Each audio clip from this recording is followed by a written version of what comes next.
नमस्कार। आप देख रहे हैं स्त्रीवाणी। मैं पारुल बंसल उपस्थित हूँ बुलेटिन 46 लेकर। सर्वप्रथम आप सभी को गणतंत्र दिवस की अनेक अनेक शुभकामनाएं। ये स्त्रीवाणी है। आप सुन रहे हैं साहित्यिक समाचार। शुरुआत करती हूँ मुख्य खबरों से। डीयू के हिंदू कॉलेज में हुआ देहाती दुनिया के 100 साल पर सेमिनार। नामवर सिंह की जन्मशती पर 27 जनवरी से 2 दिन आयोजन उसी कॉलेज में।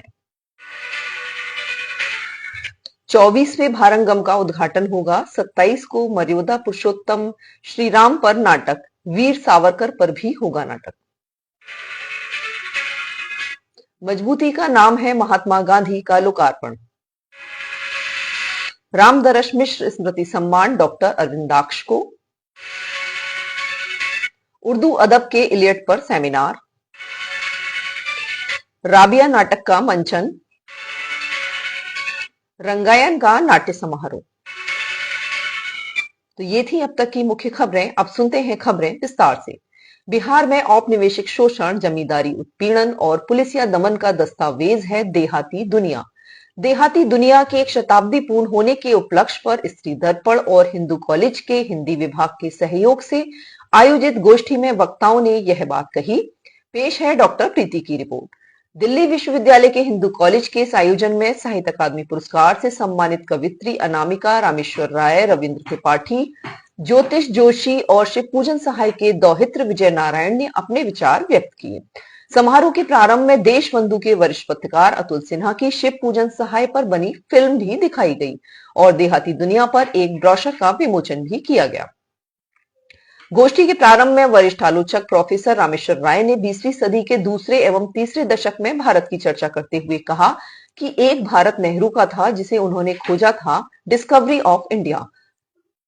उसमें भारत एक गांधी का था जिसे उन्होंने आजादी के संघर्ष में देखा था, जबकि प्रेमचंद और शिव पूजन सहाय का भारत उनके उपन्यासों में चित्रित गांव में था।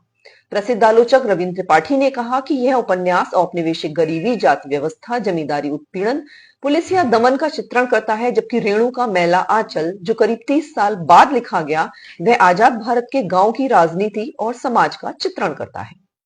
जाने माने आलोचक ज्योतिष जोशी ने कहा कि देहाती दुनिया में जो समस्याएं दिखाई गई हैं, वे आज तक बनी हुई हैं। जमींदारी प्रथा भले ही खत्म हो गई हो, पर नव धनाढ़ वर्ग उसी तरह वर्चस्व बनाए हुए हैं। अध्यक्ष वक्तव्य के रूप में वरिष्ठ कवित्री अनामिका ने गोष्ठी का समाहार करते हुए कहा कि यह उपन्यास एक अलग नैरेटिव रचता है और आज उसे पढ़ने पर हमें थॉमस हार्डी के उपन्यास और हेमिंग्वे की भाषा की याद दिलाता है। आज उसे पढ़ने पर उन्होंने कहा कि इसमें स्त्रियों के दमन, उत्पीड़न और प्रतिकार की भी कहानी है। स्त्री दृष्टि से भी इस उपन्यास का अध्ययन किया जा सकता है। सुगिया और बुधिया जैसी लड़कियां इसमें हैं जो बाल विवाह, पुलिस दमन का शिकार बनती हैं। शिव पूजन सहाय के दौहित्र और पेशे से आर्किटेक्ट विजय नारायण ने कहा कि मैं यह बताना चाहूंगा कि प्रेमचंद की रंगभूमि और देहाती दुनिया दोनों की पांडुलिपियां लखनऊ के दंगे में खो गई थी। रंगभूमि तो मिल गई बाद में, पर देहाती दुनिया नहीं मिली। इसलिए शिव पूजन सहाय ने इसे दोबारा स्मृति से लिखा, जो मूल पांडुलिपि का आधा है। उन्होंने कहा कि शिव पूजन सहाय साहित्य के गांधी थे। वे उसी तरह साहित्य और गांव को देखते थे।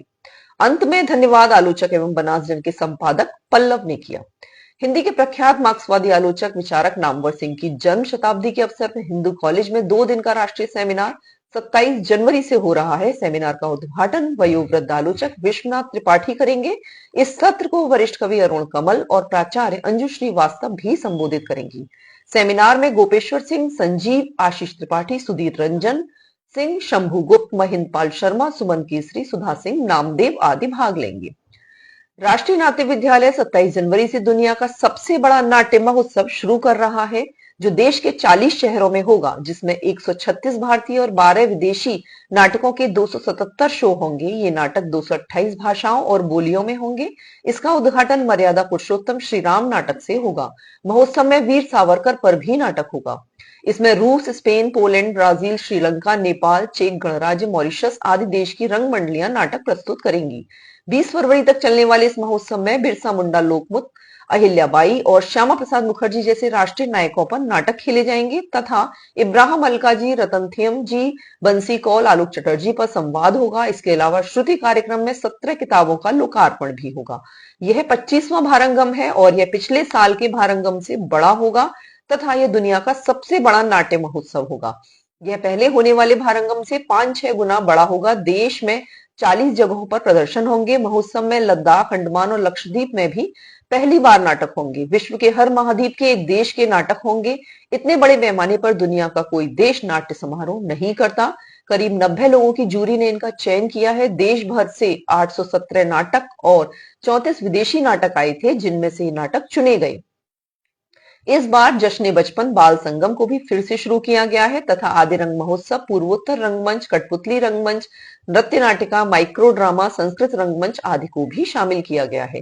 भारंगम देश की सांस्कृतिक विविधता को दर्शाने वाला समावेशी नाट्य समारोह है, जिसमें आदिवासी लोग, वंचित समाज के लोग और ट्रांसजेंडर एवं तवाइफों को भी रंगमंच से जोड़ा गया है।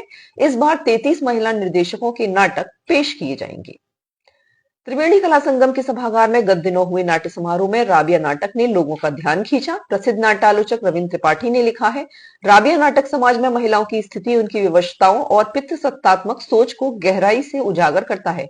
यह नाटक सिर्फ एक स्त्री की कहानी नहीं है, बल्कि उस सामाजिक व्यवस्था का आईना है जिसमें हर हाल में स्त्री को ही दोषी ठहराया जाता है। मोहम्मद अलीम द्वारा लिखित और प्रियंका शर्मा द्वारा निर्देशित यह नाटक शुरू से दर्शकों को बांधे रखता है। प्रियंका इस नाटक में राबिया के किरदार में है। उनका अभिनय काबिले गौर है। अन्य कलाकारों का अभिनय भी अच्छा है। यह नाटक देखकर आपको आपके आसपास की राबिया की याद आ ही जाएगी। उर्दू अदब के एलियट फारूकी पर साहित्य अकादमी ने किया सेमिनार। प्रसिद्ध आलोचक अली मोहम्मद अहमद फातमी ने कहा कि शमसुर रहमान फारूकी किसी आंदोलन या संगठन से जुड़े बिना स्वयं एक आंदोलन और संगठन बन गए थे।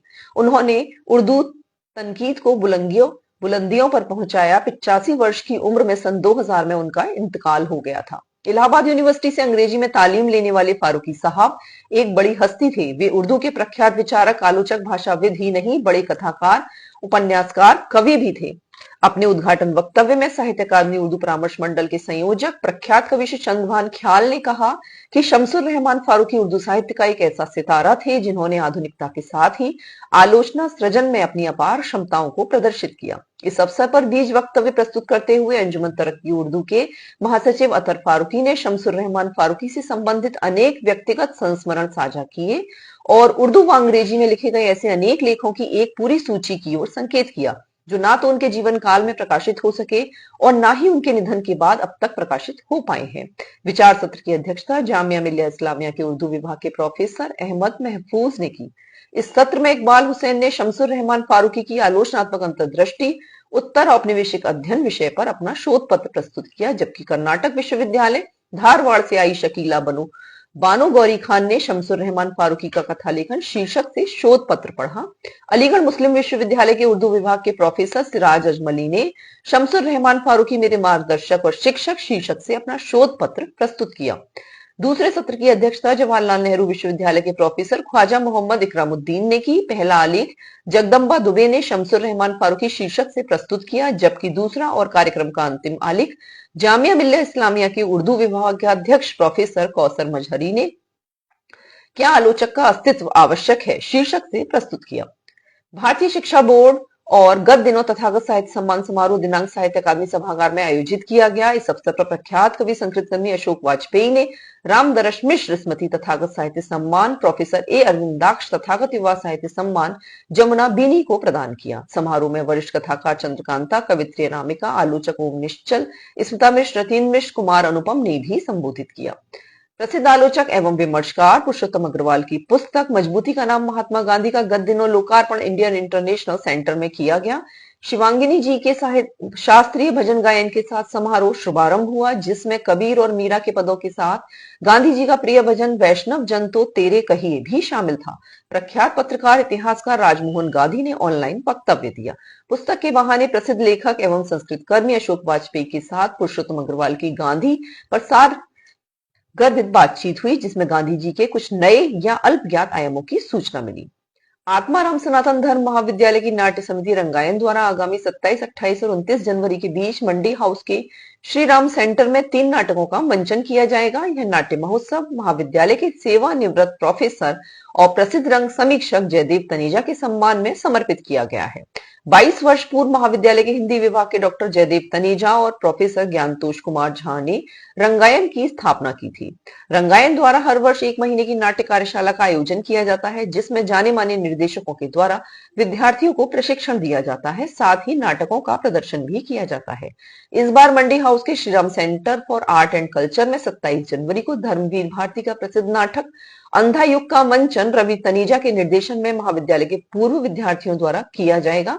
28 जनवरी को बादल सरकार के नाटक घेरा का प्रदर्शन अनिल रंजन भौमिक के निर्देशन में और 29 को विजय तेंदुलकर के नाटक जाति ही पूछो साधु का मंचन वरिष्ठ उपाध्याय के निर्देशन में महाविद्यालय के वर्तमान विद्यार्थियों द्वारा किया जाएगा। तो ये थे अब तक के खास समाचार।